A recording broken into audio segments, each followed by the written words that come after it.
Hello， 我係 Wilson 趙醫生。咁傳統針灸同埋浮針係有咩唔一樣呢？咁傳統針灸咧係可以通過刺激某一啲特定嘅穴位咧，去改變同埋恢復某一啲特定嘅地方咧，或者部位嘅血液循環啦，又或者器官嘅血液循環啦，去恢復佢嘅血液循環咧，係達到一個治療疾病嘅目的嘅。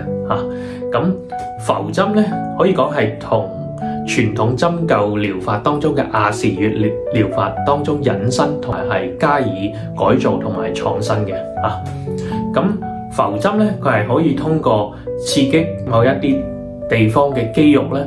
去促進或者係增強佢嘅血液循環咧，去達到治療疾病嘅目的嘅。咁所以咧傳統針灸咧佢可以通過特定嘅一啲穴位咧，治療一啲特定部位嘅關節扭傷啦，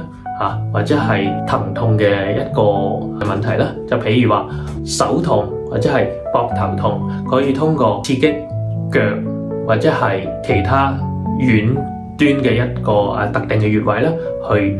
舒緩佢膊頭嘅疼痛啦，或者係減少佢嘅炎症嘅一個作用啦。咁佢唔需要響膊頭呢個附近去入針啦，咁就可以達到治療嘅一個目的啦。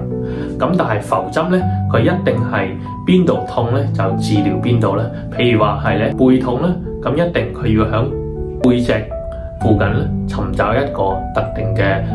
入針點啦，去刺激佢背痛附近嘅一個血液循環啦，去促進佢嘅血液循環啦，去達到治療呢個背痛啦，或者係扭傷嘅一個問題嘅恢復啦。咁所以浮針咧響治療肌肉扭傷，特別係肌肉豐厚嘅地方嘅扭傷或者筋膜扭傷方面咧，係有特別嘅優勢啦。咁傳統針灸咧響治療一啲特定關節嘅扭傷或者部位嘅扭傷，又或者臟器嘅一啲功能失調方面會有特別優勢啦。咁所以咧係唔同嘅針灸係有唔同嘅優勢。我哋需要去揀選唔同嘅治療方法，去達到最好嘅治療效果。OK， 咁如果大家對於中醫針灸係感興趣，同埋想了解更多嘅話咧，關注